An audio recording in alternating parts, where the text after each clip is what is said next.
Jai Hind, my dear students.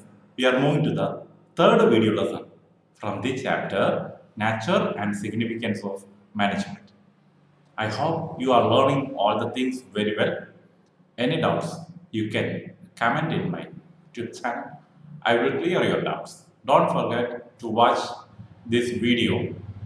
You are going to learn the last two topics from this chapter, Nature and Significance of Management. So first of all, we have to think about what is levels of management. You know very well.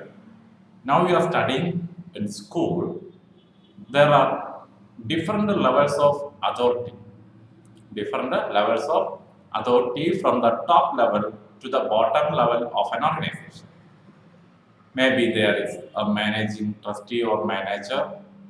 Under that, the principal. Under that, the teachers comes, and under that, office staffs comes. Also, non-teaching staffs also there. Lower level workers also there. So, while we discussing about the same in a business organization, three levels of management is there. Three different levels of management is there. You have to think about, you have to find examples of three different categories. Who are the people coming in different areas? You know, you have to compare a company type of organization. In a sole proprietorship, there will be one person. So that is why I am telling you have to think from the point of view of a company type organization. What is levels of management? It means different categories of managers, the lowest to the highest, on the basis of their relative responsibilities, authority, and status. So, levels of management shows the hierarchical arrangement of members in an organization based on their responsibility, based on the authority, and based on the status. What is the job position in the organization? You know very well, CEO, he is the supreme authority, chief executive officer of the organization, standing in the top level. The department managers like marketing manager, finance manager, HR manager, that type of people are coming under the middle level. Under that, supervisors are there. So, all the arrangement of peoples in an organization based on their status, authority is known as levels of management. So, my dear students, keep in mind what is levels of management. So, this picture will give you a clear-cut idea regarding what is levels of management. So, in the bottom level, that is known as supervisory level or operational level of management, middle level and top level. So, keep in mind the diagram which is related to levels of management. And remember what are the different peoples who are coming in each level. Let us think about the top level management. You know, it is the level at which the people who are there taking decisions prepares the plans and policies of the organization, prepares the code of conduct of the organization, rules and regulations of the organization, all these things. So it consists of a chairperson, chairman, chief executive officer, president, vice president, chief operating officers, or any equivalent and their team.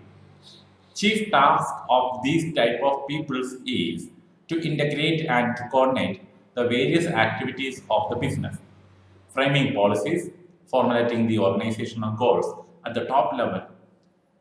These are the duties of people at the top level management. Please keep in mind who are the people coming in the top level. Just imagine what will be the top level authorities of Reliance who are coming in the top level, or you can compare with any other type of business organization. And in the middle level, just below the top level management, peoples like departmental heads are coming. Consist of departmental heads, divisional workers, planned superintendents, operational managers. What I told earlier, like managers like finance manager, purchase manager, sales manager, marketing manager, human resource manager, lots of people are there. So all these people, they are doing, what is their main task? They are interpreting the policies very clearly to the subordinates to implement that plans in the organization to make the objectives of the organization successful one. They are the intermediary between the lower level management and the top level management. So remember, they coordinate the efforts of all the people under the supervisory level workers. So remember, it is middle level. And another one, that is lower level or supervisory level. Supervisory means who are observing the work of others. So it is the last level of management, and their main duty is to observe what the others are doing. Supervisors, foremen, these people are coming here. Their main task is to observe and identify, prepare reports how the task is performed as per the plans and policies of top level management, and how the workers at the lower level are working as per the plans and policies, whether they are implementing, whether they are making the successful. All these things are coming under the operational level of management. Please keep in mind all these things are commonly known as, collectively known as levels of management. You have to collect maximum examples for the people who are coming under the three different levels of management. Please keep in mind. And moving to the next topic, functions of management. Functions of management. When I detailed the syllabus, I had given a clue regarding this topic. Functions of management. Next, we are going to study as 5 different chapters. So, functions of management means what are the different functions of the top level managers, the top level managers or the middle level managers. So, remember, first one is planning, organizing, staffing, directing, and controlling. What is planning? You know very well. When we are planning a trip to another tourist place, we will think about lot of factors. What is the exact date we are going? What are the different places we are going to visit? And how we are enjoying our days? How we are having our food? Where we have to stay? All these things are a part of that travel. So we will decide in advance what we have to do in that days. So that is the thing. Planning is deciding in advance what is to be done in future. What to do, when to do, how to do, and for whom to do. What to do, when to do, for whom to do. All these things are a part of planning by the top level management. So thinking in advance what to do, when to do, and who is going to do it. And also we can say it bridges the gap between where we are now and where we want to go in future. So between there a gap, that gap can be filled through our mental process, thinking, critical thinking, creative thinking, intellectual thinking. So planning is such a function. It is a process of thinking before doing.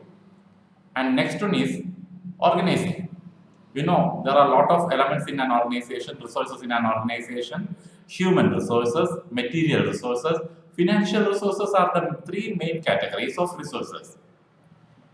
And it is the duty of the top level management to bring all these elements in a proper proportion to achieve the organizational goals. So, management helps to bring and integrate the efforts of all the elements in an organization or the units in an organization. So, organization means deciding the framework of working, how many units and subunits are needed, how many posts are needed, how to distribute the authority and responsibility. That means the structural arrangement or alignment of elements in an organization is organized. And moving to the third one, staffing. Searching for the prospective employees and identifying them. Collectively, we have to conduct the different steps and we have to appoint them, we have to train them. That is part of staffing. It refers to recruitment, selection, training, development, and appointment of the employees needed in an organization. You know, it is a part where we are learning the different steps in staffing, how we can recruit the employees into an organization, all these things. Fourth function is directing. You know, what is the role of a director in film? So, in film, the role of director is making a movie by giving proper instruction. So, giving direction is very important, and giving direction means instructing them to perform well. Instructing them to perform well in an organization.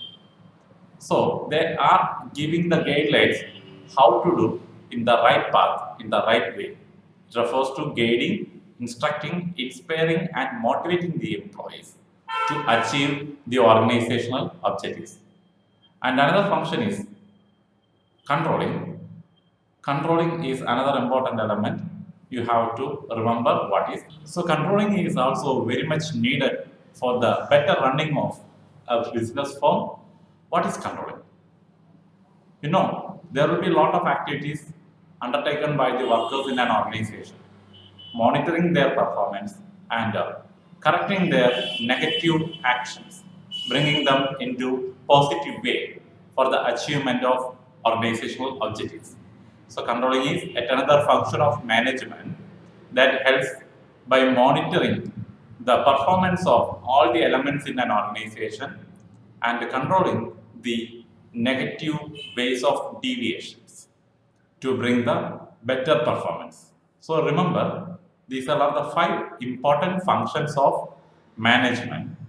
Sometimes coordination is another term that also connected with functions of management.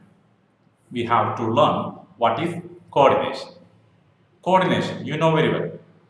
In every program, in a business firm, coordination of all the elements is much needed for the efficient achievement of organizational goals.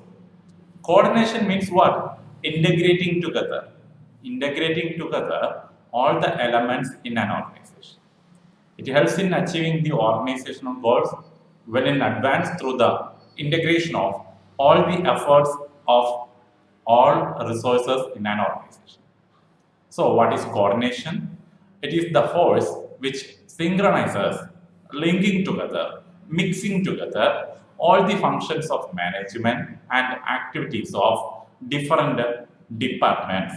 Means the people's efforts are integrated together who are working in different departments for unifying their action towards the achievement of organizational goals. Lack of coordination results in overlapping, duplication, delay and chaos in the organization.